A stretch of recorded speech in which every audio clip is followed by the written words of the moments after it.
Comment Oméa est devenue la planète à la rotation la plus rapide du système solaire?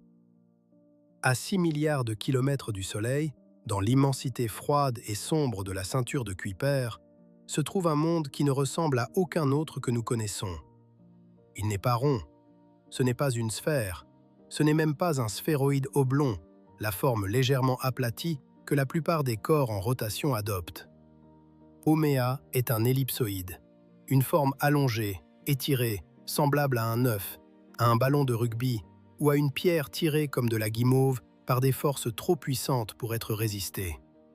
Son axe le plus long mesure environ 2322 km. Son axe le plus court n'atteint que 1138 km. Si vous pouviez l'observer depuis les pôles, elle semblerait presque circulaire, mais de côté, elle apparaîtrait incroyablement, absurdement étirée. Une balle de rugby cosmique, roulant dans l'obscurité à la lisière du système solaire. Et elle tourne, rapidement, plus vite que tout autre corps en équilibre connu dans le système solaire. Oméa effectue une rotation complète toutes les 3,9 heures, un jour plus court qu'une simple période de cours dans un amphithéâtre universitaire. La Terre prend 24 heures. Jupiter, la plus grande planète, met presque 10 heures et est déjà visiblement aplatie par sa rotation. Oméa, elle, met moins de 4 heures. Elle tourne si vite qu'elle a été physiquement déformée par sa propre rotation, tirée vers l'extérieur à l'équateur par la force centrifuge, comprimée au pôle par la gravité, étirée en une forme d'ellipsoïde de Jacobi, une configuration prédite par la dynamique des fluides pour les corps en rotation rapide. Si Haumea tournait même légèrement plus vite, elle se déformerait en une forme de haltère et se déchirerait en deux. Cette rotation n'était pas le droit de naissance de Haumea. Quelque chose l'a mise en mouvement, quelque chose de violent. Il y a des milliards d'années, un objet massif, peut-être un corps de la ceinture de Kuiper de plusieurs centaines de kilomètres de large, s'est écrasé contre un ancêtre de Haumea, plus grand et tournant plus lentement. La collision fut catastrophique. Elle a pulvérisé l'impacteur et arraché environ 20% de la masse de la cible, dépouillant la plupart de son manteau glacé et exposant l'intérieur dense et rocheux en dessous. L'impact a transféré un immense moment angulaire au corps survivant, le faisant tourner à la vitesse extraordinaire que nous observons aujourd'hui. Et les débris, la glace et la roche brisée, ne se sont pas simplement évaporés. Ils ont formé un nuage de fragments qui, avec le temps, se sont agglomérés en deux lunes, un anneau de particules et une famille de petits objets de la ceinture de Kuiper qui partagent encore les caractéristiques orbitales et la composition de surface de Haumea. La famille collisionnelle de Haumea, la seule famille collisionnelle connue dans la ceinture de Kuiper, est la preuve judiciaire d'une catastrophe qui a remodelé un monde et dispersé ses restes à travers 1 milliard de kilomètres d'espace. Ce soir, nous allons reconstruire cette catastrophe. De l'objet déformé et en rotation qu'elle a laissé derrière elle à l'anneau qu'elle a créé. Des lunes formées à partir des débris à la famille d'objets qui témoignent encore de la collision. Car Haumea n'est pas simplement une curiosité, c'est une scène de crime. Et les preuves sont encore inscrites dans sa forme, sa rotation, ses lunes et la composition de chaque fragment qu'elle a laissé derrière elle. Considérons un instant la bizarrerie de cela. Quelque part dans le système solaire extérieur, en ce moment même, un monde de la taille d'un petit pays achève une rotation complète en le temps qu'il vous faut pour regarder un film. Toutes les 4 heures, son axe le plus long balaie un cercle complet, sa vitesse de surface aux extrémités atteignant environ 450 mètres par seconde, plus vite qu'une balle tirée par de nombreux pistolets. Si vous pouviez vous tenir au bout de l'axe le plus long de Haumea, une expérience de pensée impossible, puisque la gravité à cet endroit est presque inexistante, vous pèseriez moins d'1 kilogramme, et la force centrifuge vous soulèverait presque de la surface. Vous vous tiendriez sur l'équateur d'un monde qui essaie, par la mécanique aveugle de la rotation, de vous projeter dans l'espace, et pourtant, le monde reste uni. Le rocher en son cœur est suffisamment solide, la gravité juste assez forte, la rotation juste assez lente pour éviter la fission catastrophique qui le diviserait en deux. Oméa existe dans une étroite bande de possibilités physiques, tournant assez rapidement pour être extraordinaire, mais pas assez pour se détruire elle-même. Elle est en équilibre sur le fil du rasoir entre intégrité et annihilation, et cet équilibre perdure depuis des milliards d'années. Cet équilibre n'est pas le fruit du hasard, il est le résultat d'une collision spécifique, un impacteur précis, frappant à un angle particulier, à une vitesse déterminée, transférant une quantité spécifique de moments angulaires. Modifiez l'un de ces paramètres et le résultat change. Un impacteur légèrement plus rapide aurait pu briser complètement le proto-Oméa, éparpillant ses fragments à travers la ceinture de Kuiper sans laisser de noyau survivant. Un impacteur un peu plus lent aurait pu faire chuter le taux de rotation en dessous du seuil de Jacobi, produisant un sphéroïde oblong ordinaire que personne ne remarquerait jamais. La Oméa que nous observons est le produit d'une collision qui, d'une manière très réelle, a été précisément calibrée par le hasard pour donner naissance au survivant le plus extrême possible. Assurez-vous de vous abonner, car de nombreuses autres histoires cosmiques extraordinaires vous attendent. Oméa a été découverte en 2004, bien que les circonstances exactes de sa découverte demeurent l'un des épisodes les plus controversés de l'astronomie moderne. Deux équipes revendiquent le mérite. L'équipe de Mike Brown au Caltech a identifié l'objet dans des images prises au télescope de Palomar en mai 2004, bien qu'elle n'ait pas annoncé la découverte immédiatement. Elle était encore en train d'analyser les données et de préparer une publication. Dans ce temps, l'équipe de José Luis Ortiz Moreno, à l'Observatoire de Sierra Nevada en Espagne, a annoncé la découverte en juillet 2005, basée sur des images de prédécouverte datant de 2003. Le différend, impliquant des allégations selon lesquelles l'équipe d'Ortiz aurait pu accéder aux journaux d'observation non publiés de Brown avant de faire leur annonce, est devenu une controverse significative dans la communauté des sciences planétaires. Cette controverse est devenue l'un des conflits marquants de l'astronomie du début du XXIe siècle. L'équipe de Brown avait suivi un protocole délibéré, découvrant l'objet, suivant son orbite, étudiant ses propriétés et préparant une publication complète avant d'annoncer. C'est la pratique scientifique standard. On n'annonce pas une découverte tant qu'on ne comprend pas ce que l'on a trouvé. L'équipe d'Ortiz, utilisant des journaux de planification de télescopes accessibles au public de l'observatoire Keck, a peut-être identifié la région du ciel où l'équipe de Brown avait observé, puis a cherché dans ses propres données archivées des objets dans cette région. La question de savoir si cela constituait un usage inapproprié des données non publiées d'une autre équipe ou simplement une astronomie ingénieuse reste débattue.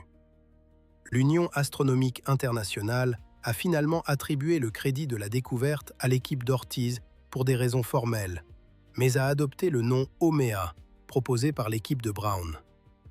Ce compromis n'a satisfait personne entièrement, et l'épisode a laissé des tensions durables dans la communauté de recherche de la ceinture de Kuiper. Il a également mis en lumière un problème croissant en astronomie. À mesure que les enquêtes devenaient plus automatisées et que les données devenaient plus accessibles, les protocoles traditionnels de découverte, qui a trouvé quoi en premier, qui mérite le crédit, ce qui constitue une découverte indépendante, étaient mis à l'épreuve par le rythme de la recherche moderne. Mais la controverse, aussi amère soit-elle, n'a rien changé à l'objet lui-même. Oméa ne se souciait pas de qui l'avait découverte. Elle continuait de tourner à 50 unités astronomiques du Soleil, indifférente aux querelles des astronomes sur un monde minuscule dont elle n'avait jamais entendu parler. Le nom provient de la mythologie hawaïenne. Haumea est la déesse de la fertilité et de l'accouchement, une divinité qui a donné naissance à de nombreux enfants par divers moyens, parfois à partir de parties de son propre corps. Ce nom est tout à fait approprié, car la planète naine Haumea semble avoir donné naissance à toute une famille d'objets, lune, particules d'anneaux et corps indépendants de la ceinture de Kuiper, tous produits à partir de sa propre substance lors de la collision catastrophique qui a façonné son histoire. Dès sa découverte, Haumea a été reconnu comme un objet inhabituel.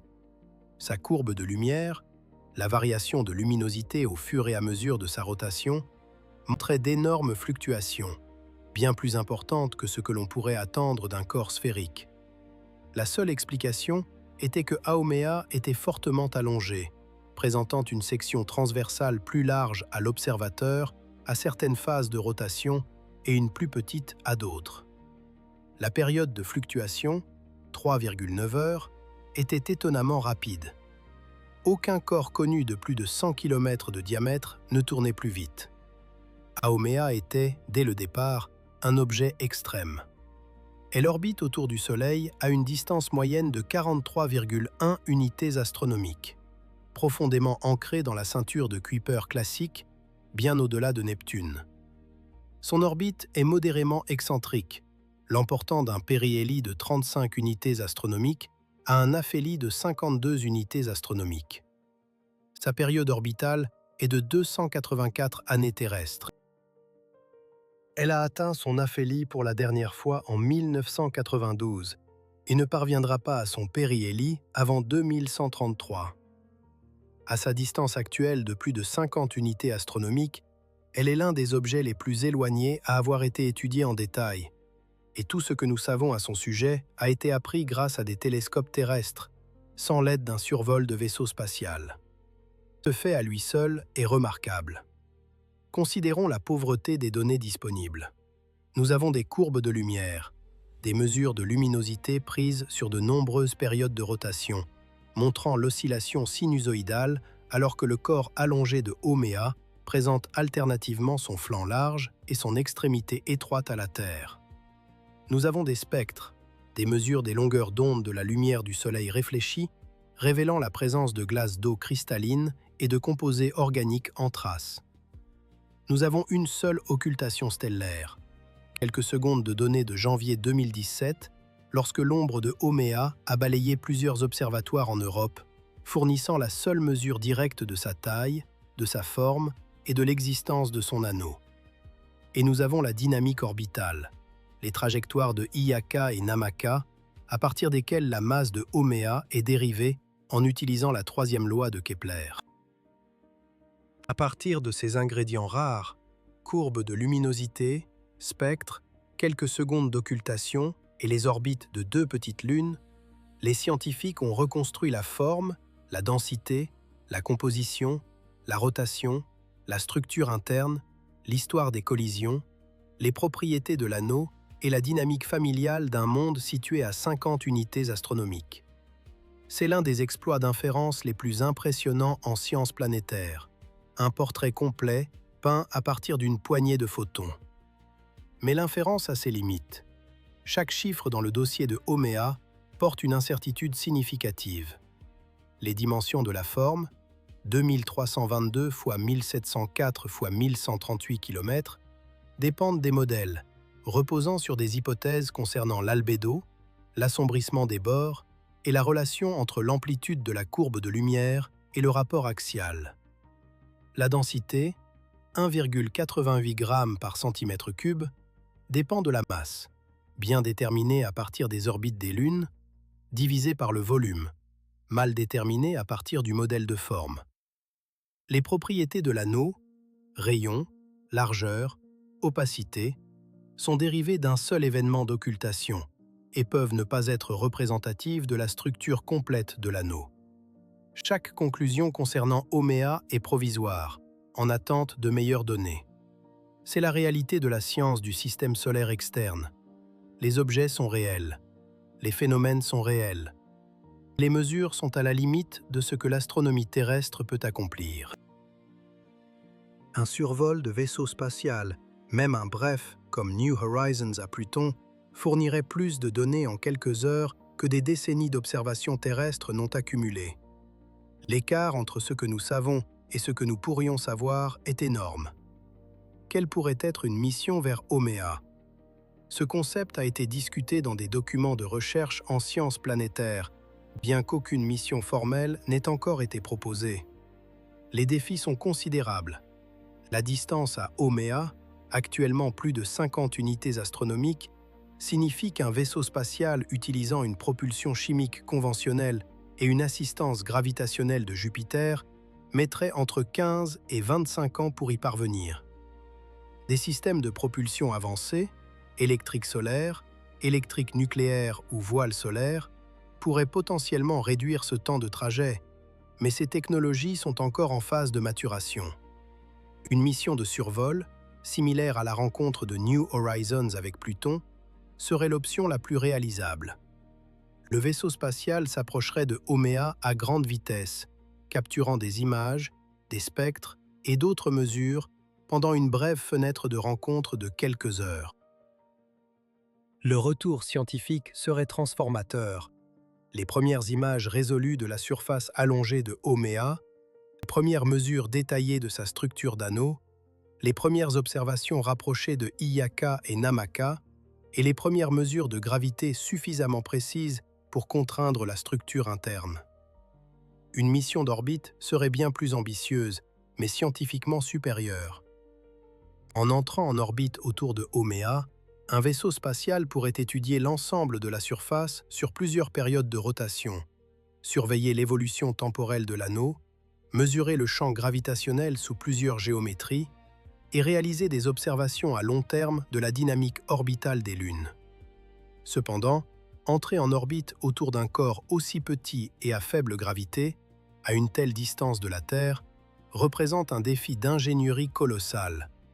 Le vaisseau spatial devrait réduire presque toute sa vitesse d'approche, nécessitant soit un approvisionnement en carburant conséquent, soit une trajectoire d'approche très longue, utilisant une propulsion à faible poussée. Peut-être la possibilité la plus intrigante serait une mission qui étudierait non seulement Haumea, mais aussi plusieurs membres de sa famille, visitant le corps parent, puis poursuivant vers un ou plusieurs des fragments issus de collisions, comparant leur composition et structure pour reconstruire le corps d'origine et la dynamique de la collision. Merkel, une telle grande tournée de la famille Haumea fournirait une image complète d'un événement de collision à un niveau de détail jamais atteint pour aucune famille de collision, dans aucune partie du système solaire. Pour l'instant, ces idées restent des rêves. Aucune mission vers Haumea n'a été financée ou proposée. Le monde qui tourne le plus rapidement dans le système solaire demeure un point de lumière dans un télescope, un point qui s'illumine et s'assombrit toutes les 3,9 heures, alors que son corps allongé tourne dans l'obscurité, portant son anneau et ses lunes et le souvenir de sa catastrophe à travers le froid et le silence du système solaire externe. Il existe une asymétrie dans notre exploration du système solaire que le cas de Haumea met douloureusement en lumière. Nous avons envoyé plusieurs vaisseaux spatiaux vers Mars, Jupiter et Saturne. Nous avons des orbiteurs qui tournent autour de la Lune, de Mercure et du Soleil. Nous sommes sur le point d'envoyer des missions vers Europe, Titan et Uranus. Mais la ceinture de Kuiper, la plus grande région du système solaire en volume, contenant des milliers d'objets connus et probablement des millions d'inconnus, n'a été visitée que par un seul vaisseau spatial, qui a survolé exactement 2 objets en plus de 18 ans de vol.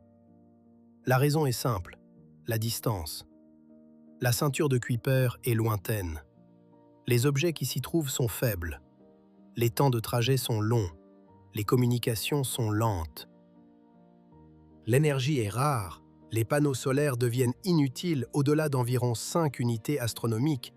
Donc les vaisseaux spatiaux doivent transporter des générateurs thermiques radioisotopiques qui sont coûteux, politiquement controversés et limités en approvisionnement. Chaque mission vers la ceinture de Kuiper est par définition une entreprise de longue durée, à coût élevé et techniquement exigeante. Le retour scientifique est élevé, comme l'a spectaculairement démontré New Horizons à Pluton, mais l'investissement requis est tout aussi conséquent. Haumea présente un défi supplémentaire. Son orbite la place actuellement à plus de 50 unités astronomiques du Soleil, près de l'aphelie. Une sonde lancée dans les années 2030, utilisant l'assistance gravitationnelle de Jupiter, pourrait ne pas arriver avant les années 2050 ou 2060. Les scientifiques qui conçoivent une telle mission seraient au début de leur carrière au moment du lancement et presque à la fin lorsque les données arriveront. C'est l'échelle temporelle de l'exploration du système solaire extérieur, mesurée non pas en années, mais en carrières. Et pourtant, la science est fascinante. Haumea est unique. Il n'existe pas d'autre ellipsoïde de Jacobi confirmé dans le système solaire. Il n'y a pas d'autre famille de collisions confirmée dans la ceinture de Kuiper. Aucun autre corps ne présente la combinaison de rotation extrême, de forme allongée, d'anneaux, de lunes et de composition anormale que possède Haumea. C'est un objet sans pareil, et les objets uniques méritent d'être explorés. La question n'est pas de savoir si Haumea vaut la peine d'être visité, c'est plutôt de savoir si nous avons la patience et l'engagement nécessaires pour explorer un monde qui ne nous récompensera pas avant des décennies. La réponse à cette question en dit plus sur nous que sur Haumea. Et elle restera immense jusqu'à ce que quelqu'un décide qu'un monde tournant à la lisière de la destruction, portant un anneau de débris glacés, orbité par 2 lunes nées de son propre manteau brisé, mérite l'investissement d'une sonde spatiale. Pourtant, même à 50 unités astronomiques, Haumea a révélé une quantité extraordinaire d'informations sur la physique des corps en rotation rapide, la dynamique des événements de collision et l'histoire du système solaire extérieur. Pour comprendre la forme de Haumea, il faut saisir ce qui se passe lorsque la gravité et la rotation s'affrontent. Chaque corps massif dans l'univers est attiré vers l'intérieur par sa propre gravité, qui agit pour comprimer la matière vers le centre, produisant une sphère, la forme qui minimise l'énergie potentielle gravitationnelle. Mais si le corps est également en rotation, la force centrifuge pousse la matière vers l'extérieur à l'équateur, contrebalançant la gravité et produisant un renflement. Le résultat est un sphéroïde oblong, une sphère légèrement aplatie au pôle et légèrement plus large à l'équateur. La Terre est un sphéroïde oblong. Son diamètre équatorial est d'environ 43 km plus large que son diamètre polaire, une différence de moins de 0,3%, à peine perceptible. Jupiter, qui tourne beaucoup plus vite, est plus visiblement aplati, environ 7% plus large à l'équateur qu'au pôle. Saturne, tournant presque aussi vite que Jupiter, mais avec une densité inférieure, est aplati d'environ 10%. Mais Haumea pousse cela à l'extrême. Avec une période de rotation de 3,9 heures, plus rapide que tout autre corps d'équilibre de taille comparable connu, la force centrifuge à son équateur est énorme par rapport à sa gravité de surface. Le résultat n'est pas simplement une sphère aplatie, mais un ellipsoïde triaxial, une forme avec 3 axes différents, tous de longueur différente. L'axe le plus long est environ 2 fois plus long que le plus court. Haumea n'est pas simplement renflée à l'équateur, elle est tirée par sa propre rotation, étirée en une forme qui ressemble davantage à une pierre allongée qu'à une planète. Cette forme a un nom en dynamique des fluides, un ellipsoïde de Jacobi. C'est la forme d'équilibre qu'adopte un corps fluide autogravitant en rotation rapide lorsque la vitesse de rotation dépasse un seuil critique. En dessous de ce seuil, la forme d'équilibre est un sphéroïde oblong, le sphéroïde de Maclaurin. Au-dessus, le corps passe à un ellipsoïde de Jacobi, une forme triaxiale qui devient plus allongée à mesure que la vitesse de rotation augmente. À des vitesses de rotation encore plus élevées, le corps se déforme en une forme de haltère et finit par se fissionner, se divisant en 2 corps distincts. Haumea se situe près de l'extrémité supérieure du régime des ellipsoïdes de Jacobi. Pour comprendre ce que cela signifie, considérez la séquence de formes qu'un corps fluide autogravitant adopte à mesure que sa vitesse de rotation augmente. À l'état de rotation nulle, la forme d'équilibre est celle d'une sphère parfaite, la configuration qui minimise l'énergie potentielle gravitationnelle. Lorsque le corps commence à tourner, la force centrifuge pousse la matière vers l'extérieur au niveau de l'équateur. La sphère s'aplatit pour devenir un sphéroïde oblong, le sphéroïde de Maclaurin, nommé d'après le mathématicien écossais qui a d'abord analysé ce problème au XVIIIe siècle. La Terre, Jupiter et Saturne sont tous des sphéroïdes de Maclaurin, aplatis à des degrés divers par leur rotation. À mesure que la vitesse de rotation continue d'augmenter, le sphéroïde de Maclaurin devient de plus en plus oblong. Mais à un taux de rotation critique, lorsque le rapport entre la force centrifuge et la force gravitationnelle à l'équateur atteint un seuil spécifique, une bifurcation se produit. Le sphéroïde oblong n'est plus la configuration à faible énergie. Au lieu de cela, le corps passe à un ellipsoïde triaxial, l'ellipsoïde de Jacobi, nommé d'après le mathématicien allemand Carl Gustav Jacob Jacobi, qui a étudié ces formes en 1834. L'ellipsoïde de Jacobi possède 3 axes inégaux. Le plus long est aligné avec l'équateur, l'intermédiaire se trouve également dans le plan équatorial, et le plus court est orienté le long de l'axe de rotation. La séquence de Jacobi se poursuit à mesure que la rotation augmente encore. L'ellipsoïde devient de plus en plus allongé, son axe le plus long s'étirant par rapport aux autres. Finalement, à des vitesses de rotation encore plus élevées, l'ellipsoïde de Jacobi atteint un second point de bifurcation, au-delà duquel la forme d'équilibre devient celle d'un haltère, 2 lobes reliés par un cou étroit. Et au-delà de l'haltère, le corps se fissionne, se divise en 2 objets distincts. Cette séquence, sphère vers sphéroïde, oblong vers ellipsoïde triaxial, vers haltère vers fission, est l'un des résultats classiques de la physique gravitationnelle. Elle a été théoriquement élaborée au XVIIIe et XIXe siècle, bien avant qu'un exemple concret d'ellipsoïde de Jacobi ne soit connu. Oméa est le premier, et jusqu'à présent, le seul corps céleste confirmé dans le système solaire a occupé le régime de l'ellipsoïde de Jacobi. C'est un exemple vivant de manuel, une démonstration des mathématiques du XIXe siècle se déroulant sur un monde à la frontière du système solaire. L'histoire de l'ellipsoïde de Jacobi est elle-même une remarquable histoire de prédiction mathématique précédant l'observation physique de près de 2 siècles. En 1742, Colin Maclaurin a montré qu'un fluide autogravitant en rotation prendrait une forme de sphéroïde oblong. En 1834, Jacobi a prouvé qu'à des vitesses de rotation plus élevées, un ellipsoïde triaxial, une forme avec 3 axes différents, pouvait également être une figure d'équilibre, et qu'au-delà d'un taux de rotation critique, l'ellipsoïde de Jacobi a une énergie inférieure à celle du sphéroïde de Maclaurin.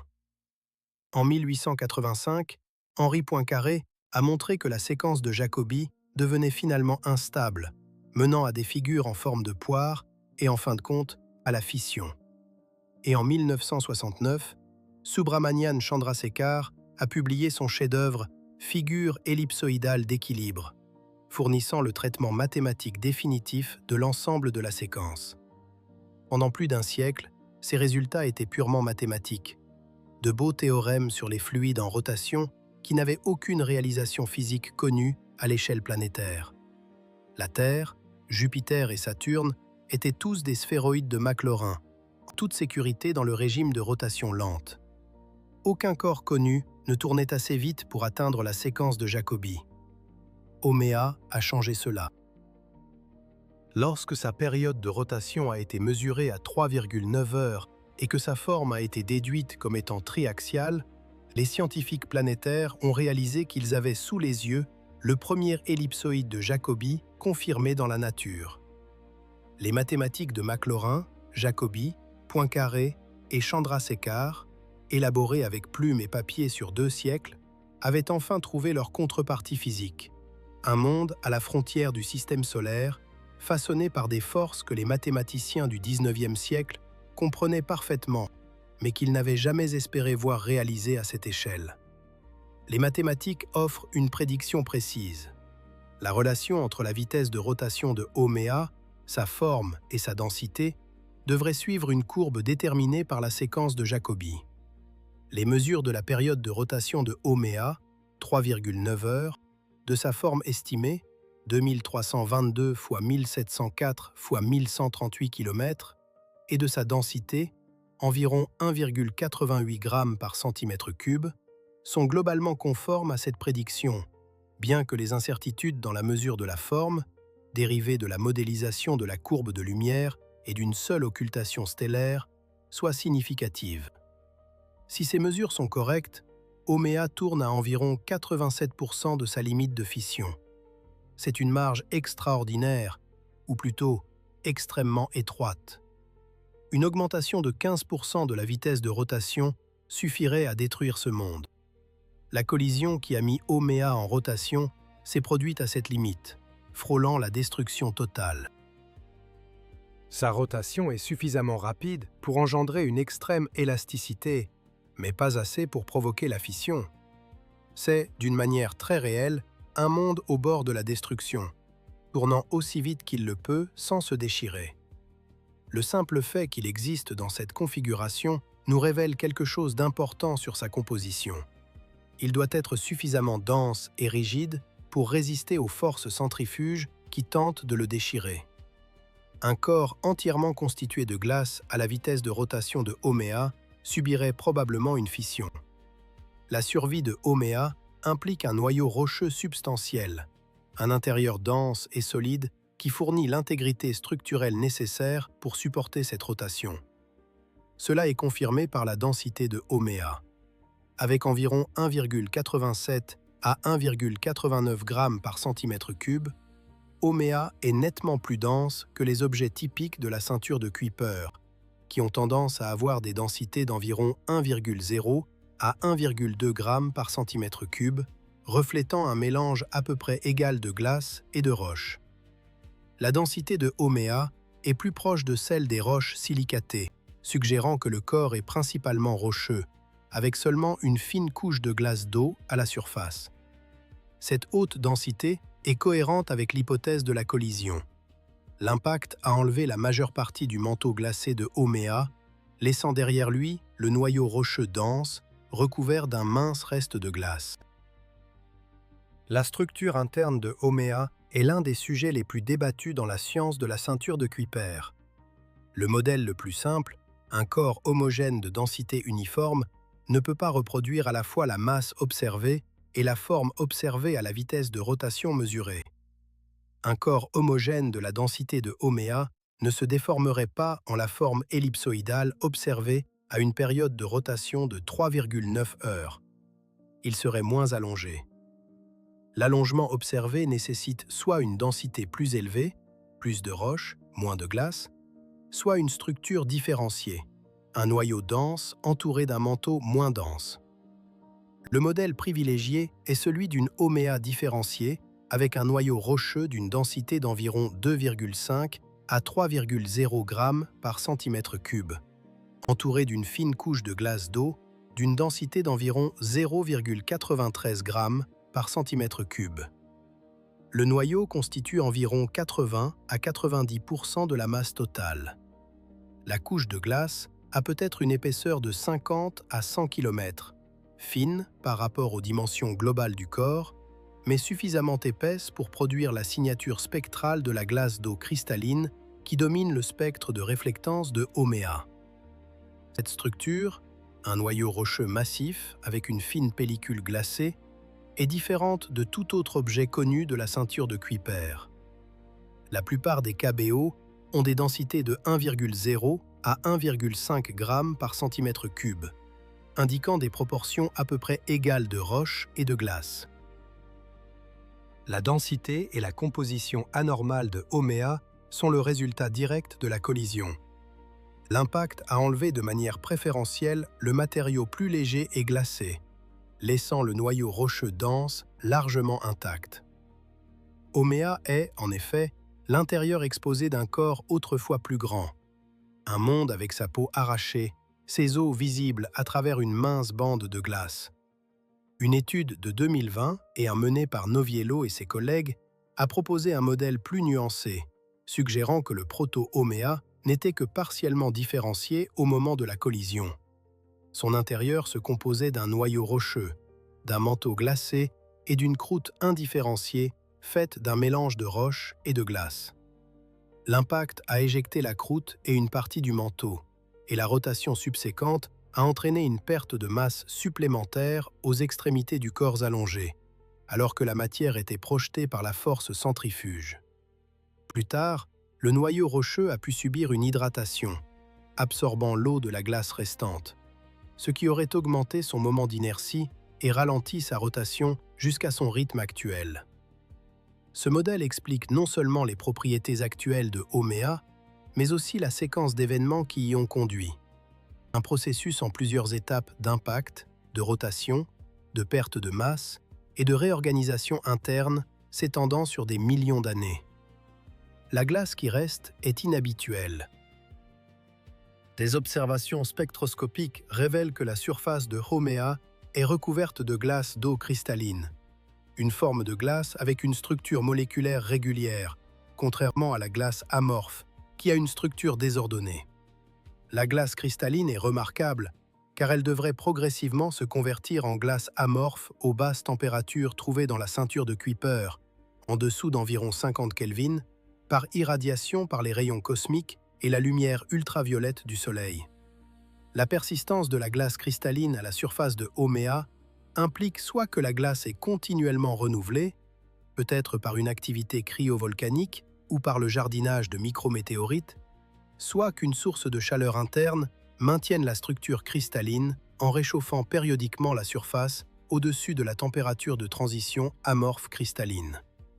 Si vous pouviez d'une manière ou d'une autre vous tenir sur la surface de Haumea, une expérience de pensée qui nécessite d'ignorer la gravité de surface proche de zéro, le froid extrême et l'absence d'atmosphère, l'expérience serait sans pareille dans tout autre monde du système solaire. L'horizon serait étrangement proche et bizarrement façonné. Comme Haumea n'est pas une sphère, la courbure de la surface change selon l'endroit où vous vous trouvez et dans quelle direction vous regardez. Aux extrémités de l'axe le plus long, la surface s'incurve brusquement. L'horizon est proche, peut-être à seulement quelques kilomètres. Le long de l'axe plus court, la courbure est plus douce et l'horizon s'étend plus loin. Le paysage semblerait étrangement compressé dans certaines directions et étrangement expansif dans d'autres. Un monde dont la géométrie est déformée par sa propre rotation. La surface sous vos pieds serait de la glace d'eau, cristalline, brillante et extrêmement froide. 32 à 50 Kelvin, la glace est aussi dure que le granit. Elle scintillerait dans la faible lumière du Soleil. Le Soleil, à 50 unités astronomiques, apparaîtrait comme une étoile brillante, projetant des ombres nettes, mais fournissant une chaleur négligeable. Le ciel serait noir, sans aucune atmosphère pour l'adoucir. Les étoiles brilleraient d'une lumière stable et sans scintillement. Et toutes les 3,9 heures, le Soleil balayerait le ciel, ne se levant ni ne se couchant, mais tournant, car l'axe de rotation de Haumea est incliné par rapport à son orbite d'une manière qui produit des motifs d'illumination complexes et non intuitifs. La gravité serait presque imperceptible. Aux extrémités de l'axe le plus long, où la gravité de surface est la plus faible et la force centrifuge la plus forte, vous pèseriez presque rien. Une légère poussée vous ferait dériver vers le haut, lentement, tournoyant dans la microgravité, observant le paysage glacé et allongé tourner sous vous. Une tache rouge foncé a été observée à la surface de Haumea, une région avec des propriétés spectrales différentes de la glace brillante environnante. Cette tache pourrait être une cicatrice d'impact, une zone de matière organique concentrée, tholline, ou une région où la surface rocheuse sous-jacente est plus exposée. Sa nature reste incertaine, car aucune sonde spatiale n'a jamais visité Haumea, et les observations terrestres ne peuvent pas résoudre les caractéristiques de surface à cette distance. Le paradoxe de la glace cristalline mérite une attention particulière, car il soulève des questions fondamentales sur l'histoire thermique du système solaire externe. La glace d'eau existe sous deux formes principales, cristalline et amorphe. La glace cristalline possède une structure moléculaire régulière et ordonnée, le réseau hexagonal que l'on connaît des flocons de neige. En revanche, la glace amorphe a une structure désordonnée. Ces molécules sont agencées de manière aléatoire, semblable au verre. À des températures inférieures à environ 110 Kelvin, la glace cristalline est thermodynamiquement stable, mais cinétiquement piégée. Les molécules n'ont pas assez d'énergie thermique pour se réorganiser. Cependant, le bombardement par les rayons cosmiques et l'irradiation ultraviolette peuvent briser cette structure ordonnée, convertissant progressivement la glace cristalline en glace amorphe sur des millions d'années. Dans la ceinture de Kuiper, où les températures oscillent entre 30 et 50 Kelvin et où les flux de rayons cosmiques sont significatifs, la glace de surface de la plupart des objets devrait être principalement amorphe. La structure cristalline aurait dû être détruite depuis longtemps par l'irradiation. En effet, la plupart des objets de la ceinture de Kuiper présentent des signatures spectrales compatibles avec de la glace amorphe ou fortement transformée. Haumea est différente. Sa surface montre de fortes signatures spectrales de glace d'eau cristalline. Une glace qui semble relativement fraîche, avec sa structure ordonnée intacte. C'est anormal. Cela signifie que soit la glace cristalline est continuellement renouvelée, remplaçant la couche amorphe aussi vite que la radiation la crée, soit qu'un processus réchauffe périodiquement la surface au-dessus de la température de transition amorphe cristalline, environ 100 à 110 Kelvin, provoquant la recristallisation de la glace désordonnée. Qu'est-ce qui pourrait fournir ce chauffage? La désintégration radioactive interne est une possibilité, mais le flux de chaleur provenant du noyau de Haumea est très faible, et il n'est pas clair s'il pourrait atteindre la surface en quantité suffisante. Les impacts de micrométéorites en sont une autre. Chaque impact ferait fondre localement et recristalliserait la glace environnante, créant de petites zones de glace cristalline fraîche. Mais le taux d'impact dans la ceinture de Kuiper est faible, et il est incertain s'il est suffisamment élevé pour renouveler la surface de la planète entière. Une troisième possibilité est le chauffage par marée, l'énergie générée par l'interaction gravitationnelle entre Haumea, Iyaka et Namaka. L'excentricité de l'orbite de Namaka suggère une dissipation marémotrice continue, ce qui générerait de la chaleur à l'intérieur de Haumea. Il est incertain que cette chaleur soit suffisante pour affecter la glace de surface, mais elle ne peut pas être écartée. La glace cristalline sur Haumea est, en un sens, une horloge qui tourne à l'envers, ou plutôt une horloge que quelqu'un continue de remettre à zéro. Chaque fois que la radiation convertit la surface en glace amorphe, quelque chose la reconvertit. L'identité de ce quelque chose est l'un des mystères fascinants de la science sur Haumea. La collision qui a façonné Haumea a été l'un des événements les plus significatifs de l'histoire du système solaire externe. Pour reconstruire ce qui s'est passé, les scientifiques travaillent à rebours à partir de ce que nous observons aujourd'hui. La masse, la densité, la vitesse de rotation et la forme de Haumea, les orbites et les compositions de ces deux lunes, et les éléments orbitaux ainsi que les propriétés de surface de la famille collisionnelle de Haumea, un groupe d'objets de la ceinture de Kuiper partageant des orbites et des caractéristiques spectrales similaires. Les meilleurs modèles actuels suggèrent le scénario suivant. Avant la collision, le proto-Haumea était un corps plus grand, peut-être de 1600 à 1800 km de diamètre, avec une composition typique de la ceinture de Kuiper, composée à parts égales de roches et de glace. Il avait partiellement différencié, avec un noyau rocheux entouré d'un manteau glacé et une croûte non différenciée de roches et de glace mélangées.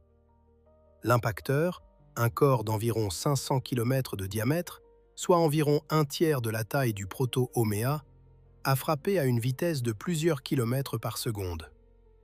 La collision était oblique, un coup glissant plutôt qu'un impact frontal. Cette géométrie est cruciale, car un impact oblique est beaucoup plus efficace pour transférer le moment angulaire qu'un impact frontal. L'énergie de l'impact a brisé le manteau glacé et éjecté environ 20% de la masse totale du proto-Haumea en orbite. Le noyau rocheux dense a survécu en grande partie intact, conservant la majeure partie de sa masse, tout en accélérant considérablement grâce au moment angulaire transféré. Le transfert de moment angulaire est la clé pour comprendre l'état actuel de Haumea. Lors d'une collision oblique, l'impacteur ne frappe pas le centre de la cible. Il touche décentré, et la force de l'impact crée un couple, une force de rotation, qui fait tourner le corps survivant. La quantité de moment angulaire transféré dépend de la masse de l'impacteur, de sa vitesse et de l'angle d'impact. Pour la collision de Haumea, le moment angulaire transféré devait être énorme, suffisant pour faire tourner un corps d'environ 1500 km de diamètre d'une période de rotation tranquille de 10 à 20 heures à la période actuelle de 3,9 heures. Des simulations informatiques de la collision, utilisant des codes de dynamique des particules lissées, SPH, qui modélisent le comportement de la roche et de la glace sous des conditions extrêmes, ont exploré la gamme des paramètres d'impact susceptibles de produire les propriétés observées de Haumea. Les simulations doivent simultanément reproduire la masse, la densité, le taux de rotation et la forme de Haumea, ainsi que la masse et les orbites des lunes et la dispersion de vitesse de la famille collisionnelle. C'est un problème hautement contraint, et tous les scénarios d'impact ne fonctionnent pas.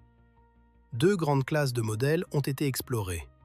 Le premier est le modèle traditionnel de l'impact géant, dans lequel un impacteur plus petit frappe une cible plus grande et en dépouille son manteau glacé.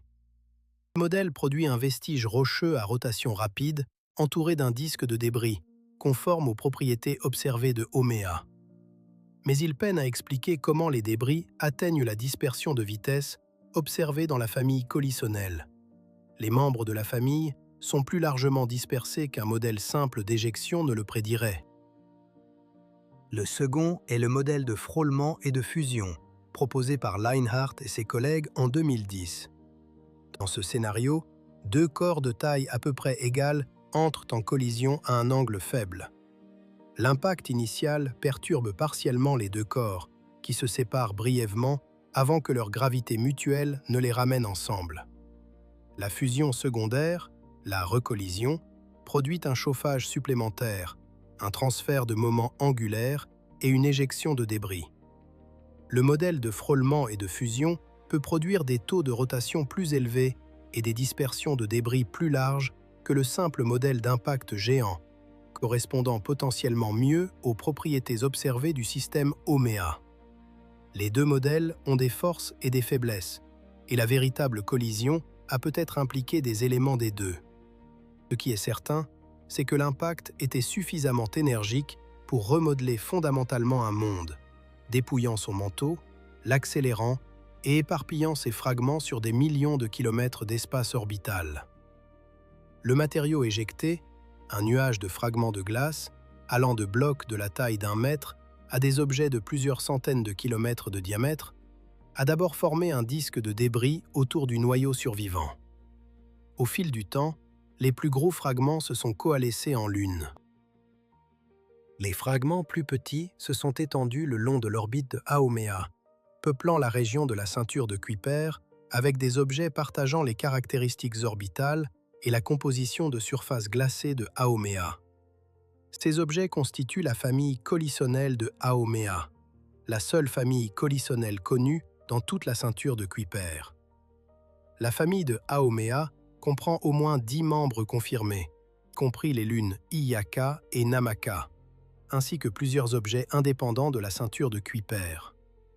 Ils partagent des caractéristiques communes, des axes semi-majeurs similaires, environ 43 unités astronomiques, des inclinaisons orbitales comparables, environ 27 degrés, des couleurs de surface neutres et de fortes caractéristiques d'absorption de la glace d'eau dans leurs spectres infrarouges proches.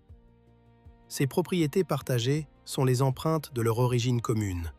Ils sont tous des fragments du même corps parent, dispersés par la même collision. Cette collision a dû se produire il y a plusieurs centaines de millions d'années, en se basant sur l'évolution dynamique des orbites des membres de la famille. Certains modèles la situent aussi récemment que 100 millions d'années, tandis que d'autres plaident pour une date beaucoup plus ancienne, peut-être entre 1 et 2 milliards d'années. Le moment exact reste incertain car l'évolution orbitale des objets de la ceinture de Kuiper est complexe, influencée par des résonances avec Neptune et par des interactions gravitationnelles avec d'autres grands objets de la ceinture. Ce qui est clair, c'est que la collision a été transformative. Elle a transformé un objet de la ceinture de Kuiper relativement ordinaire en l'un des corps les plus extrêmes du système solaire. une planète naine à rotation rapide, hautement allongée, avec une densité anormale et appauvrie en glace, dotée de 2 lunes, d'un anneau et d'une famille de débris dispersés sur des millions de kilomètres d'espace orbital. Les 2 lunes de Haumea, Iyaka et Namaka, portent le nom des filles de la déesse Haumea dans la mythologie hawaïenne. Iyaka est la plus grande et la plus éloignée des deux. L'orbite autour de Haumea a une distance d'environ 49 500 km, avec une période d'environ 49 jours. Son diamètre est estimé à environ 310 à 370 km, ce qui en fait un corps substantiel à part entière, plus grand que la plupart des astéroïdes de la ceinture principale. Sa surface, comme celle de Haumea, est recouverte de glace d'eau cristalline, confirmant son origine commune avec le corps parent. Une occultation stellaire en 2024, au cours de laquelle Iyaka est passé devant une étoile de fond permettant de mesurer directement sa taille et sa forme, a révélé que Iyaka est elle-même allongée, un ellipsoïde triaxial avec un diamètre équivalent en volume d'environ 370 km. Sa densité, dérivée des données d'occultation, est remarquablement basse, environ 640 kg par mètre cube, indiquant un intérieur poreux et faiblement compacté. Cette faible densité suggère que Iyaka s'est formé à partir des débris de la collision sans se compacter complètement, conservant un espace vide significatif à l'intérieur de sa structure. C'est, en essence, un tas de gravats, un assemblage lâche de fragments de glace maintenus ensemble par la gravité, plutôt qu'un corps solide et monolithique. Namaka est la plus petite des 2 lunes, orbitant à environ 25 700 km avec une période d'environ 18 jours. Son diamètre est estimé à environ 170 km. L'orbite de Namaka est remarquablement excentrique et inclinée par rapport au plan équatorial de Haumea, une caractéristique qui a intrigué les dynamiques, car les interactions de marée auraient dû circuler et aplatir son orbite au fil du temps. Certains chercheurs pensent que l'orbite de Namaka est activement perturbée par des interactions gravitationnelles avec Iyaka, maintenant son excentricité par un processus appelé le mécanisme de Kozai. La coexistence de 2 lunes avec des propriétés orbitales différentes, l'une grande et éloignée, l'autre petite et intérieure, l'une sur une orbite presque circulaire, l'autre sur une orbite excentrique et inclinée, raconte une histoire complexe de dynamique post-collision. Le disque de débris produit par l'impact ne s'est pas simplement accréé en une seule lune. Il a produit au moins 2 lunes, chacune avec des propriétés différentes, et les interactions gravitationnelles entre elles évoluent depuis. La dynamique du système Iyaka-Namaka est extraordinairement complexe, plus que tout autre système de satellites connu autour d'une planète naine. L'orbite de Namaka est non seulement excentrique, avec une excentricité d'environ 0,25, et inclinée, environ 13 degrés par rapport à l'équateur d'Haumea, mais elle précède également. L'orientation de son orbite tourne lentement au fil du temps, influencée par la forme non sphérique d'Haumea et par les perturbations de Iyaka. La période de précession est d'environ 18 ans, ce qui signifie que le plan orbital de Namaka effectue un circuit complet par rapport au ciel en moins de 2 décennies. Cette précession rapide est une conséquence directe de l'aplatissement extrême d'Haumea.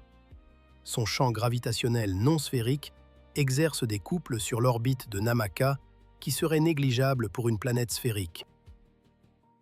L'interaction gravitationnelle entre Iyaka et Namaka pourrait inclure des résonances de mouvements moyens, des rapports de périodes orbitales qui sont des fractions simples, semblables à la résonance de Laplace parmi les lunes galiléennes de Jupiter.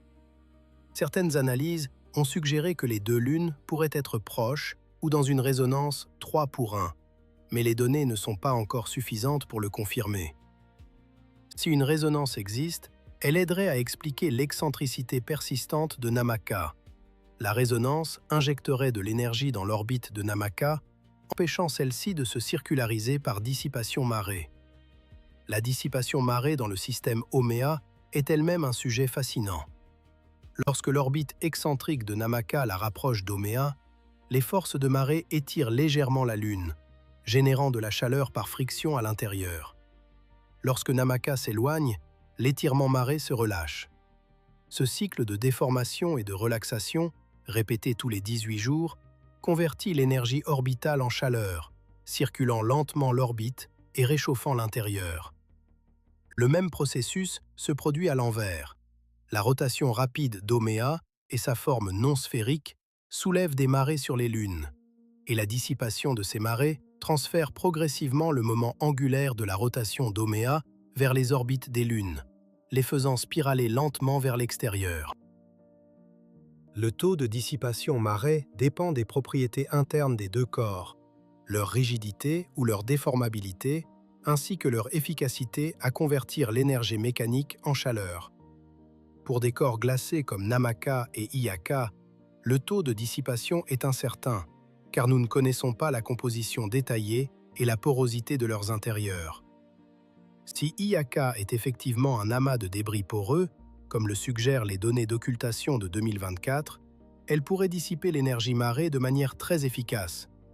La structure granulaire et lâche se plierait et se déplacerait à chaque cycle de marée, convertissant plus d'énergie en chaleur par cycle qu'un corps solide ne le ferait. Le budget énergétique total du système Oméa, la somme de l'énergie cinétique de rotation, de l'énergie orbitale et de la chaleur marée, évolue depuis le moment de la collision. Le système a progressivement refroidi, ralenti et réarrangé vers un état d'énergie plus faible. Mais il n'a pas encore atteint l'équilibre.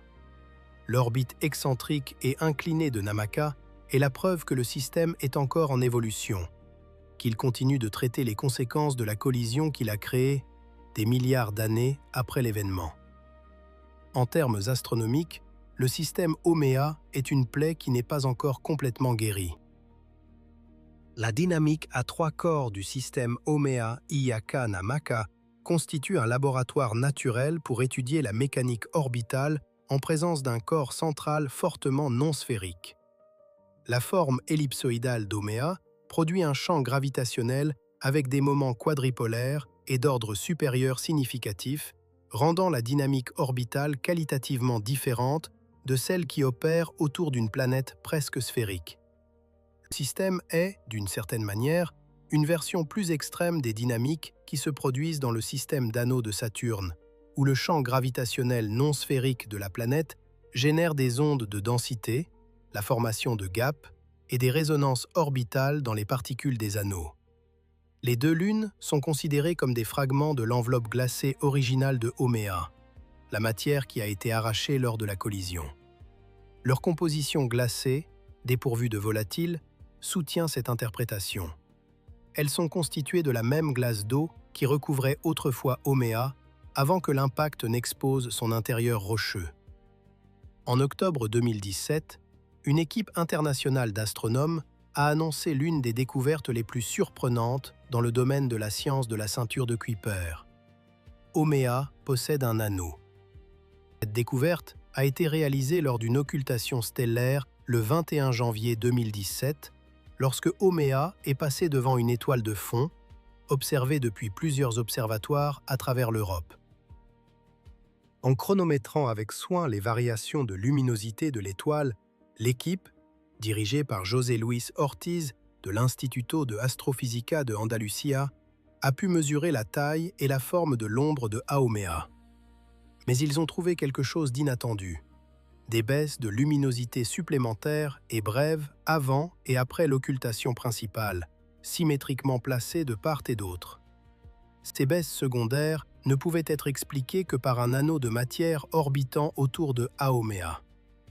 L'anneau a un rayon d'environ 2287 km depuis le centre de Haumea, une largeur d'environ 70 km et une opacité d'environ 0,5, ce qui signifie qu'il bloque environ la moitié de la lumière qui le traverse. Il se situe bien à l'intérieur de la limite de roche de Haumea, la distance à l'intérieur de laquelle les forces de marée empêcheraient la formation d'un grand corps. Cela est cohérent avec l'idée que l'anneau est composé de petites particules, grains de glace et poussière, plutôt que d'objets grands et cohérents. L'anneau orbite dans un plan à peu près identique à celui de l'orbite de Iyaka et de l'équateur de Haumea, avec une légère inclinaison d'environ 3 degrés. Cet alignement suggère une origine commune. Soit l'anneau s'est formé à partir de la même collision qui a créé les lunes, soit il a été produit plus récemment par la disruption d'un petit satellite ou par des débris issus des impacts de micrométéorites sur les lunes. Avant cette découverte, les systèmes d'anneaux étaient considérés comme le domaine exclusif des planètes géantes, Jupiter, Saturne, Uranus et Neptune. La découverte d'un anneau autour du centaure Chariklo en 2013 avait déjà remis en question cette hypothèse. L'anneau de Haumea l'a étendu encore plus. Un anneau autour d'une planète naine, dans la lointaine ceinture de Kuiper, autour d'un corps qui n'est même pas rond. La famille des mondes à anneaux du système solaire était plus vaste et plus diversifiée que quiconque ne l'avait soupçonné. Avant les années 2010, les anneaux n'étaient connus que autour des 4 planètes géantes, Jupiter, Saturne, Uranus et Neptune. Chacun de ces systèmes d'anneaux est différent. Ceux de Saturne sont brillants, massifs et composés principalement de glace d'eau. Ceux de Jupiter sont faibles, fins et composés de poussière éjectée de ses lunes intérieures. Ceux d'Uranus sont sombres, étroits et nettement définis. Ceux de Neptune contiennent des arcs, des concentrations azimutales de matière qui ne devraient pas exister dans un anneau uniformément distribué. La découverte d'un anneau autour de Chariklo, un centaure de seulement 250 km de diamètre, orbitant entre Saturne et Uranus, en 2013, a brisé l'idée que les anneaux nécessitaient la gravité d'une planète géante pour exister. Puis est venu Quaoar, un objet de la ceinture de Kuiper d'environ 1100 km de large qui s'est avéré avoir un anneau en 2023, orbitant bien au-delà de sa limite de Roche, une découverte qui a remis en question le cadre théorique de la confinement des anneaux. Et Haumea, avec son anneau découvert en 2017, a étendu le phénomène aux planètes naines. Le tableau qui émerge est que les anneaux pourraient être communs dans tout le système solaire, non seulement autour des 4 géants, mais aussi autour des centaures, des objets de la ceinture de Kuiper et des planètes naines. Les mécanismes qui créent et maintiennent ces anneaux pourraient être divers. Disruption marée des lunes, débris de collision, dégazage dû à l'activité cométaire, ou même le lent broyage des particules d'anneaux elles-mêmes. Chaque système d'anneaux est un casse-tête, et chaque casse-tête a une solution différente. L'anneau d'Haumea est particulièrement fascinant en raison de la collision qui a façonné l'ensemble de son système. Si cet anneau est constitué de débris issus du même événement qui a créé les lunes et la famille collisionnelle, alors il a perduré pendant des centaines de millions, voire des milliards d'années. Bien plus longtemps que ne le prédisent la plupart des modèles d'anneaux pour un corps aussi petit.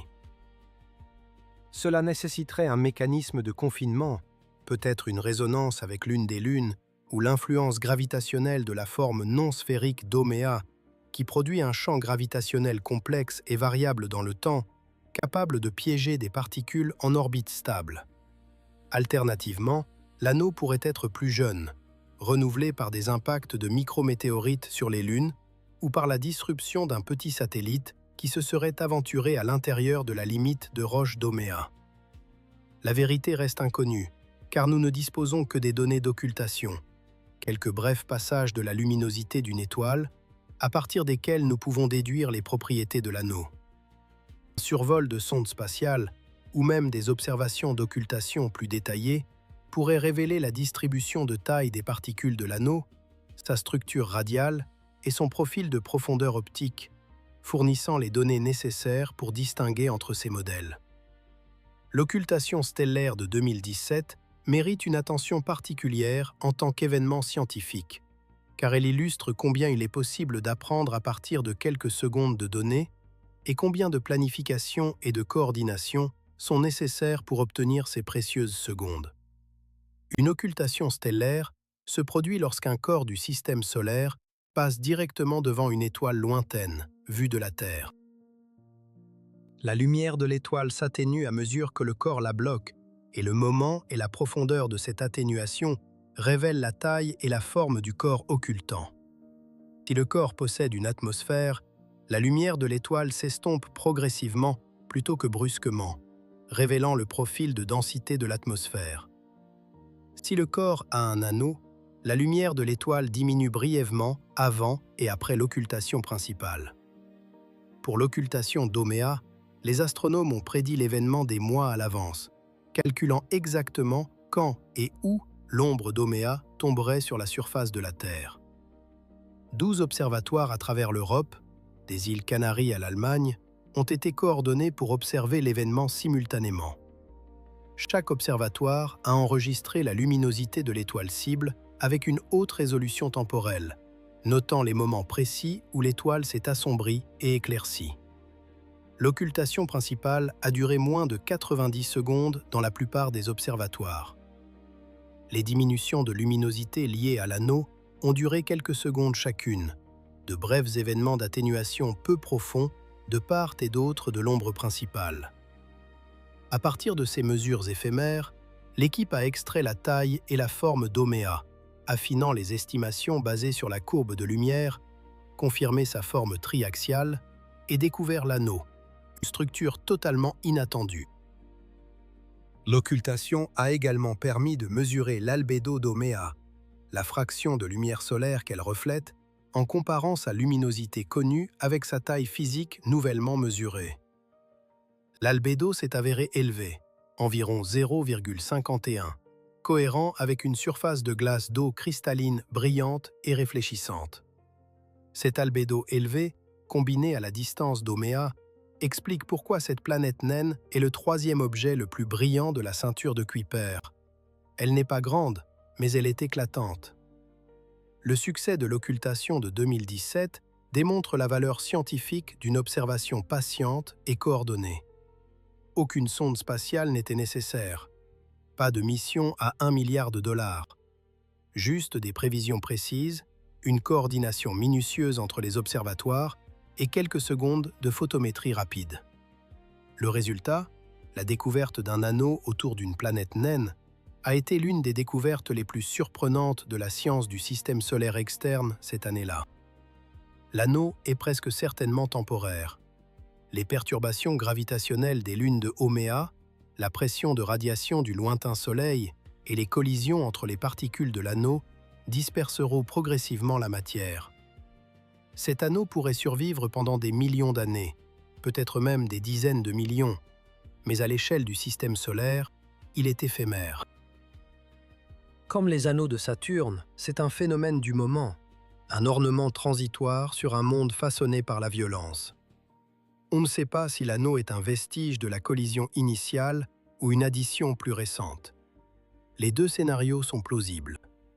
Le même impact qui a arraché le manteau de Oméa, créé ses lunes et dispersé sa famille collisionnale aurait facilement pu laisser des débris en orbite suffisamment proches pour persister sous forme d'anneaux.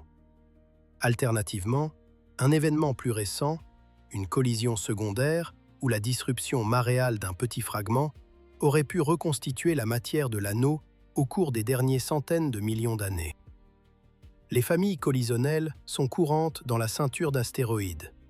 Des groupes d'astéroïdes partageant des orbites et des compositions similaires, produits par la fragmentation d'un corps parent plus grand lors d'une collision.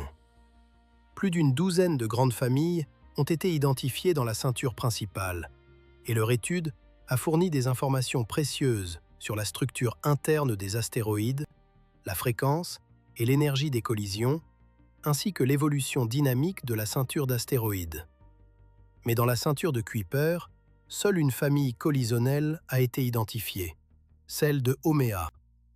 Cela est en partie dû au fait que les collisions dans la ceinture de Kuiper sont beaucoup moins fréquentes que dans la ceinture d'astéroïdes. La ceinture de Kuiper est vastement plus spacieuse. Ces objets sont répartis sur un volume d'espace beaucoup plus grand et leurs vitesses relatives sont plus faibles. La probabilité que deux objets entrent en collision est donc proportionnellement faible. Une collision suffisamment énergique pour produire une famille, pour briser un corps de 1600 km et disperser ses fragments sur des millions de kilomètres, est un événement extraordinairement rare. Le fait que nous puissions identifier la famille de Haumea des milliards d'années après la collision témoigne de la puissance de la dynamique orbitale. Les membres de la famille partagent des éléments orbitaux, axes semi-majeurs, excentricité et inclinaison, qui se regroupent étroitement autour de valeurs communes. Ces valeurs diffèrent de la population générale des objets de la ceinture de Kuiper, ce qui fait ressortir la famille sur le plan statistique. Les compositions de surface, couleurs neutres, fortes caractéristiques de glace d'eau, les distinguent encore davantage de la population de fond, qui tend à être plus rouge et moins glacée. Des études comme l'Outer Solar System Origin Survey ont recherché des membres supplémentaires de la famille de Haumea, trouvant plusieurs nouveaux candidats avec de faibles vitesses d'éjection par rapport au centre de formation de la famille.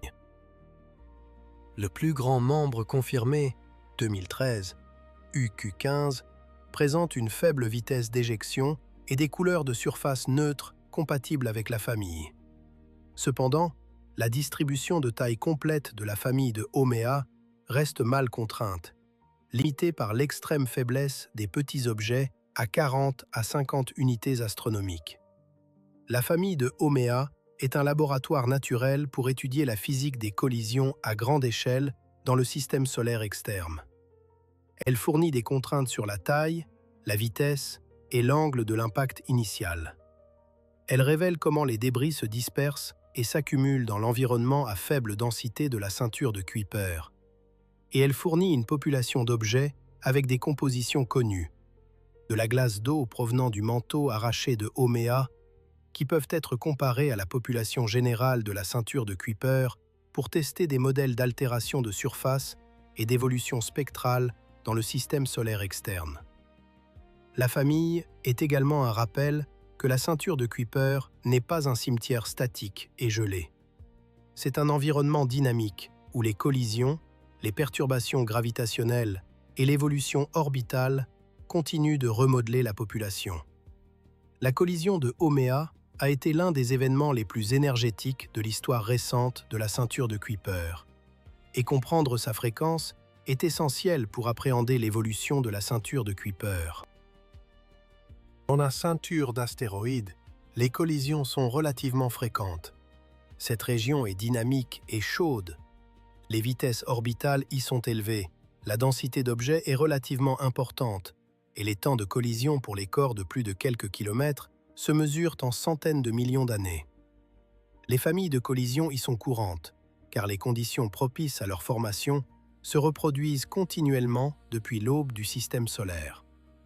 Dans la ceinture de Kuiper, la situation est différente. Les objets y sont dispersés sur un volume d'espace beaucoup plus vaste. Les vitesses relatives, bien que non négligeables, sont inférieures à celles de la ceinture d'astéroïdes. La densité d'objets de grande taille est donc proportionnellement plus faible.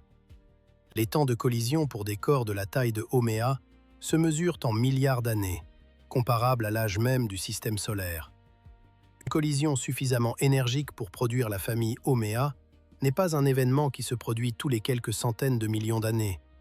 C'est quelque chose qui pourrait ne se produire qu'une ou deux fois dans toute l'histoire de la ceinture de Kuiper. Cette rareté rend la famille Haumea d'autant plus précieuse sur le plan scientifique. C'est un événement unique, préservé dans les propriétés orbitales et spectrales de ses membres, offrant un aperçu de la physique des collisions catastrophiques dans le système solaire externe.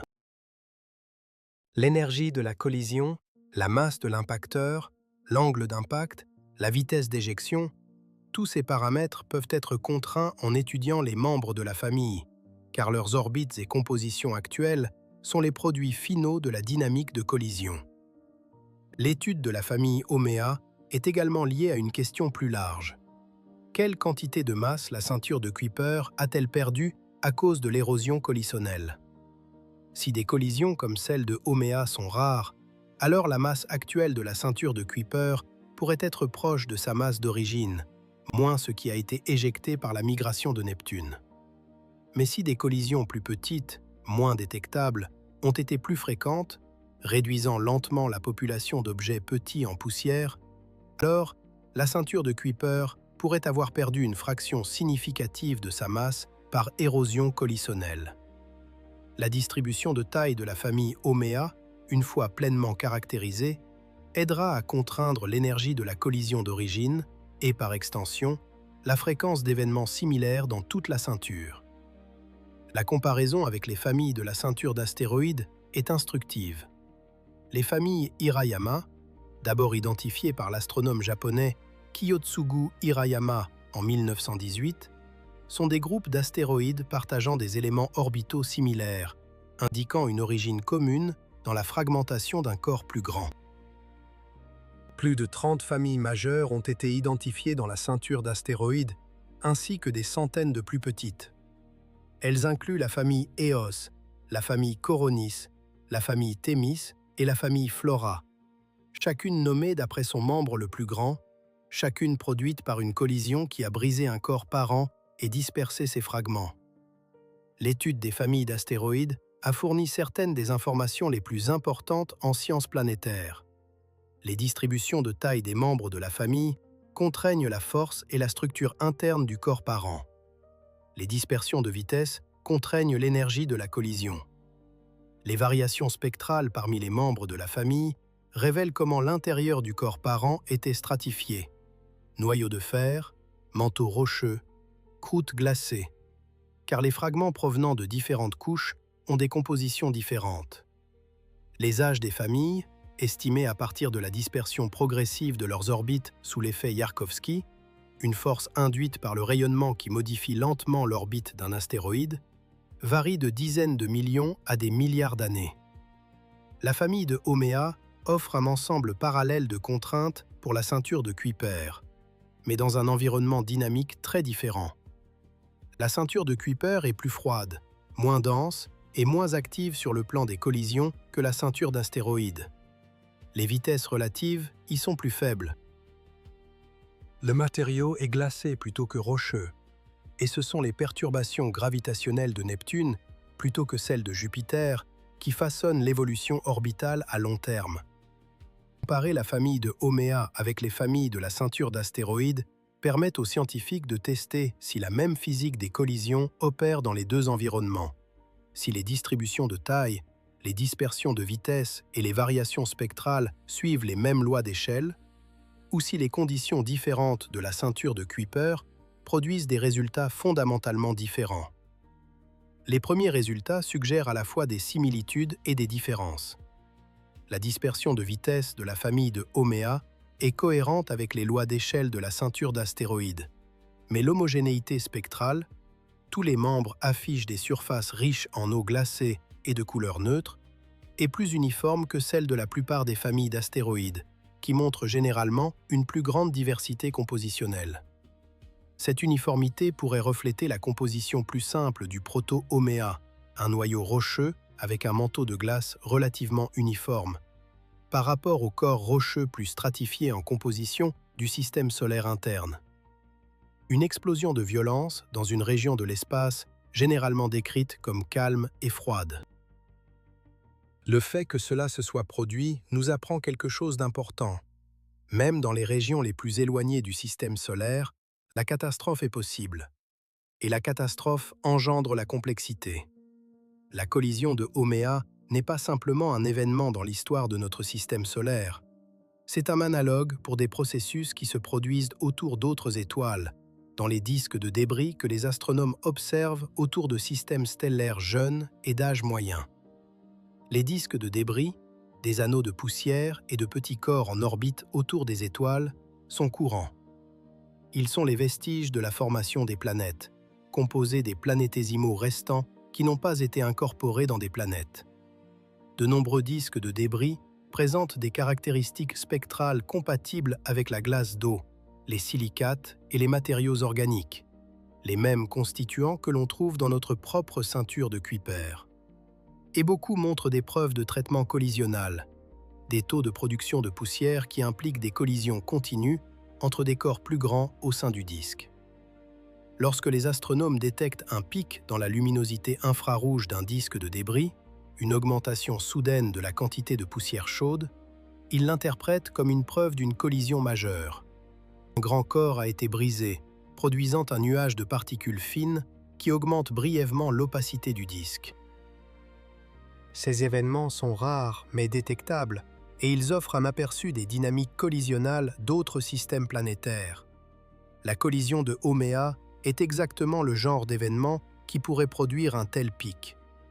Si un observateur autour d'une autre étoile surveillait notre ceinture de Kuiper de l'extérieur, il aurait peut-être détecté la collision de Haumea comme un bref éclair de lumière infrarouge, un flash de poussière chaude, durant peut-être quelques milliers d'années, avant que les débris ne se refroidissent et se dispersent. Notre ceinture de Kuiper, vue de l'extérieur, ressemblerait à un disque de débris avec l'histoire d'au moins un événement collisionnel majeur. Cette connexion entre la famille de Haumea et les disques de débris extrasolaires est plus qu'une simple analogie. C'est une calibration. En étudiant la famille de Haumea, en mesurant la masse des débris, la distribution de taille des fragments, la dispersion de vitesse des membres de la famille, nous pouvons contraindre les paramètres de collision et, par extension, améliorer nos modèles de production de poussière collisionnelle dans les disques de débris autour d'autres étoiles. Haumea est une pierre de Rosette pour la science des disques de débris, un exemple local d'un processus que nous observons, à une résolution bien inférieure, autour des étoiles dans toute la galaxie. La ceinture de Kuiper n'est pas simplement la périphérie de notre système solaire. C'est un véritable laboratoire pour comprendre la formation, l'évolution et le traitement par collision des corps glacés à travers l'univers. Et Haumea, en tant que site de la seule famille de collisions connue dans la ceinture, est l'exposition la plus importante de ce laboratoire. Réfléchissons à ce que Haumea nous révèle sur le système solaire. Voici un corps qui, selon toute attente raisonnable, devrait être simple. Il est petit, à peu près de la taille d'un objet moyen de la ceinture de Kuiper, avec une masse inférieure à 6% de celle de la Lune terrestre. Il est froid, avec une température de surface d'environ 32 à 50 Kelvin. Il est éloigné, à plus de 50 unités astronomiques du Soleil, dans une région de l'espace où l'énergie solaire est négligeable. Il n'a pas de chaleur de marée, pas de chaleur interne significative, pas d'atmosphère, pas de champ magnétique. Selon tous les critères conventionnels, il devrait être une sphère gelée et sans caractéristiques.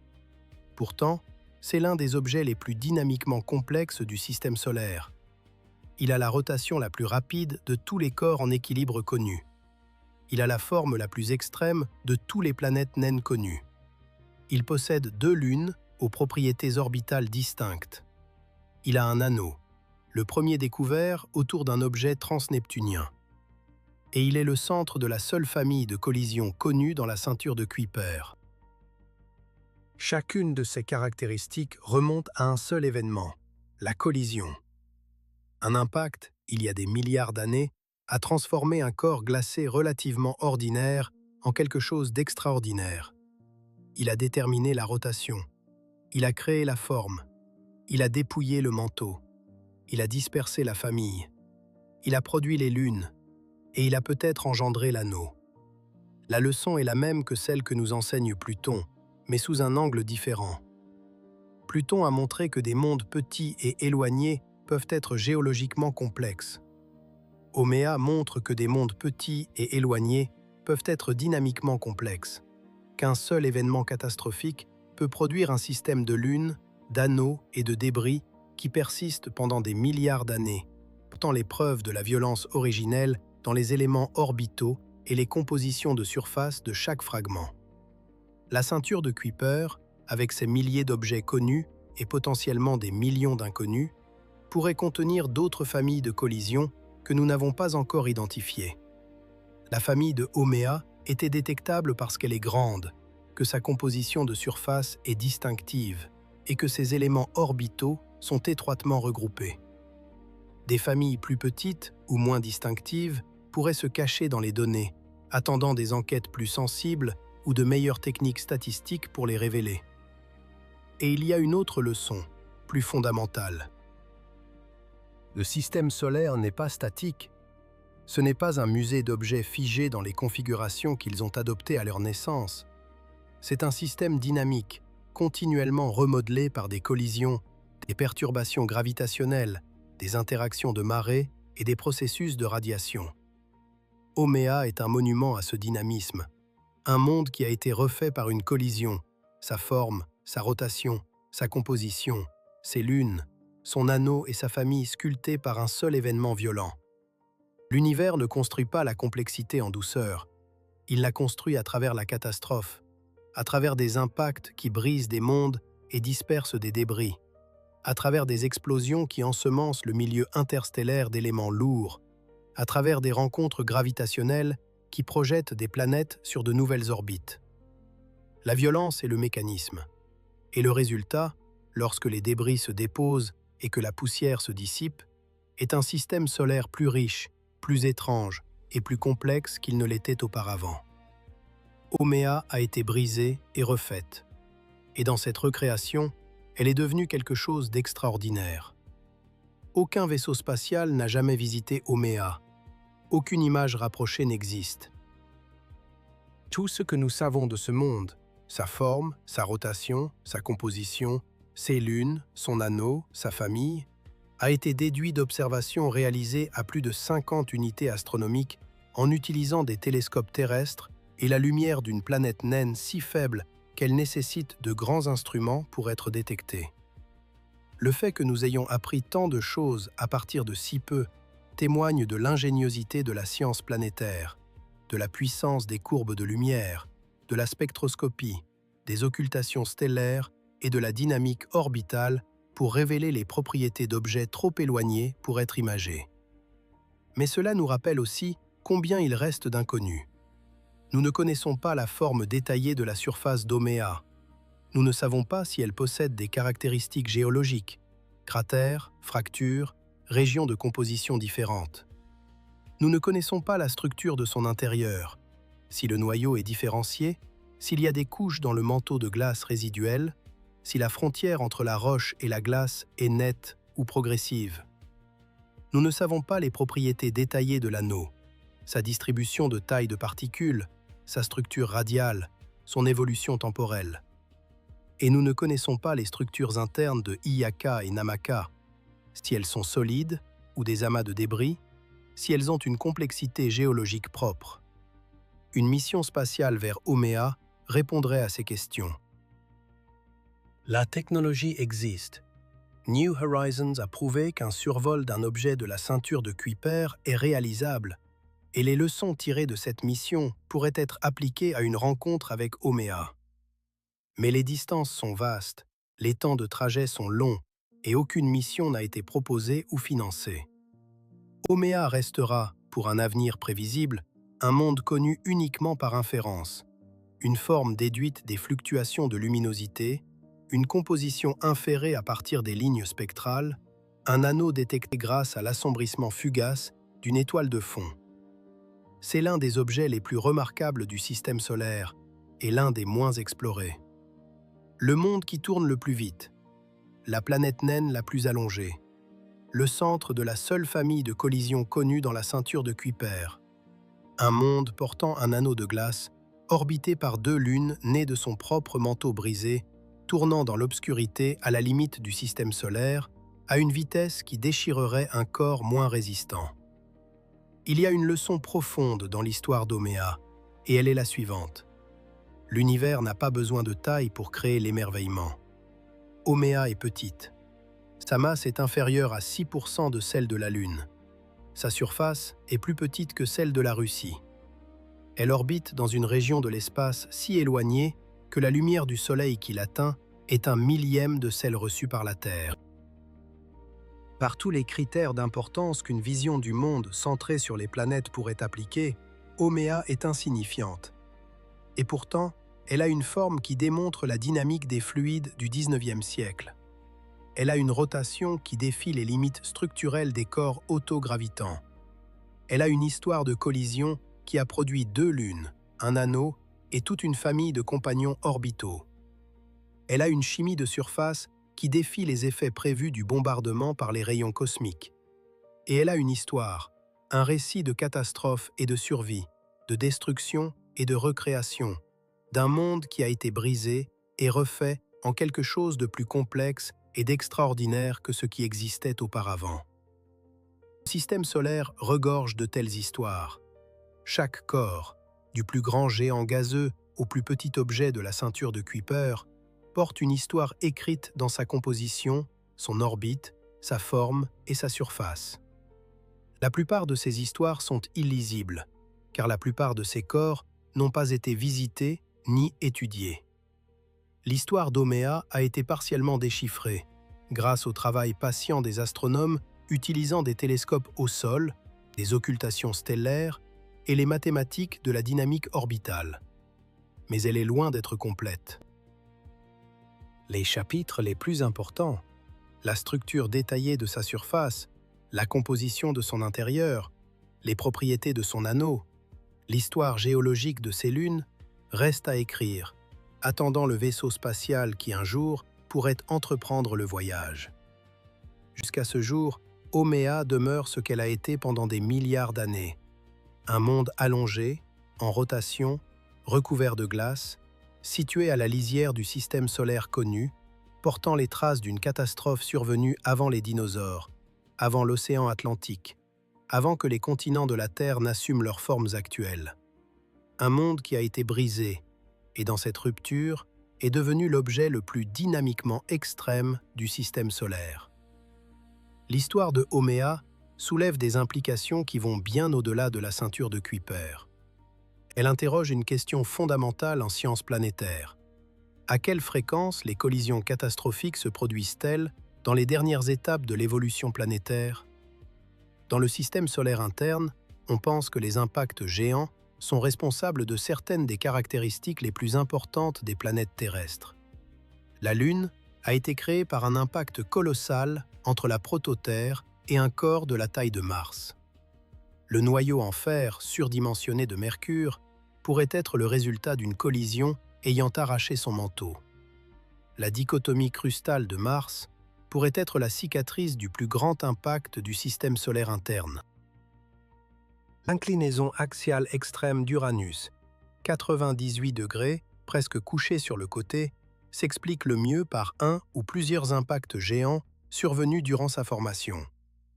Dans la ceinture de Kuiper, la collision de Oméa est le seul événement d'impact géant confirmé. Mais ce n'est peut-être pas le seul qui se soit produit. Il pourrait simplement être le seul dont les preuves soient encore détectables.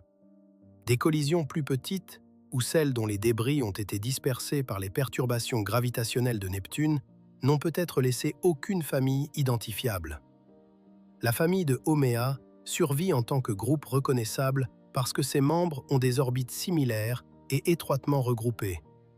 Mais si une collision s'est produite dans une région plus dynamiquement instable de la ceinture de Kuiper, les fragments auraient pu être éparpillés au-delà de toute reconnaissance en quelques centaines de millions d'années. Cela signifie que la ceinture de Kuiper a peut-être connu un traitement collisionnal plus important que ce que la seule famille de Oméa suggère. La population actuelle des objets de la ceinture de Kuiper pourrait inclure des corps dont les formes, les rotations et les compositions ont été considérablement modifiés par des impacts passés. Des impacts qui n'ont laissé aucune famille survivante parce que les débris ont été dispersés. Oméa n'est pas l'exception. Elle pourrait être la pointe de l'iceberg, le seul cas où les preuves ont survécu, tandis que d'innombrables autres collisions ont effacé leurs traces. Comprendre la fréquence et les conséquences des collisions dans la ceinture de Kuiper est essentiel pour appréhender l'état actuel de cette ceinture, sa distribution en taille, sa masse et son potentiel pour une future activité collisionnelle. La famille de Oméa est le seul point de calibration direct pour cette histoire collisionnelle. Et plus nous l'étudions, plus nous identifions de membres, plus nous caractérisons précisément leurs orbites et compositions, mieux nous pouvons reconstruire le passé violent de la frontière la plus lointaine du système solaire. L'univers ne construit pas ses merveilles en douceur, il les façonne par la violence, à travers des impacts, des éruptions et des perturbations gravitationnelles qui redessinent des mondes et dispersent leurs fragments à travers le vide. Le résultat, lorsque les débris se déposent et que la violence s'estompe, est un système solaire plus riche, plus étrange et plus beau que tout ce qui a existé avant la première collision. Haumea est un monde façonné par la violence, et cette violence l'a rendue belle.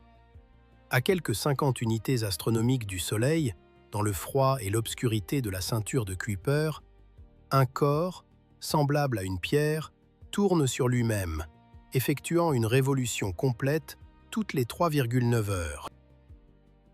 Sa surface de glace cristalline capte la faible lumière du Soleil et la renvoie à travers des milliards de kilomètres d'espace. Autour de lui, un mince anneau de particules orbite dans le plan équatorial. Au-delà de cet anneau, deux lunes, l'une grande, l'autre petite, tracent leur propre chemin dans l'obscurité, à jamais liées au corps qui les a engendrés. Et éparpillés le long de l'orbite de Haumea, une famille de fragments, débris d'une collision survenue avant l'existence de l'océan Atlantique, dérivent silencieusement, chacun portant en sa composition et son orbite le souvenir du jour où un monde a été brisé et reconstruit. Et plus nous écoutons attentivement, plus il nous révèle ses secrets.